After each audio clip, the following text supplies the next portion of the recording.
আসসালামু আলাইকুম রহমতুল্লাহ।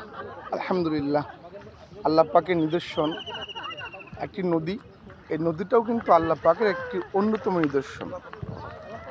আল্লাহ পাক নদী এবং পানির বিভিন্ন বিষয় নিয়ে কথা বলেছেন যে সমস্ত পৃথিবীর সমস্ত পানি দিয়ে যদি আমার প্রশংসা লেখা হয়, তারপরেও আমি আল্লাহর প্রশংসা কোনো দিন পুরাবে না। আজকে আমরা সেই নদীতে গোসল করলাম। গোসলের খুব শেষ পর্যায়ে আমাদের টিমের অনেকে উঠে গেলেন, আর কয়েকজন বাকি আছেন। ওনারা সর্বশেষ বিস্কিট অভিযান দিচ্ছেন, বিস্কিট অভিযান চলমান আছে। আর আমাদের অধিকাংশ কিন্তু উঠে গেলাম আমরা নদীর ওপারে, অনেকে অবস্থান করছেন। এদিকে আবার আমাদের ছোট্ট ছোট্ট সোনামণিরা মাদ্রাসার তলেবুল এলিমরাও দেখতে এসেছেন আল্লাহ পাকের নিদর্শন।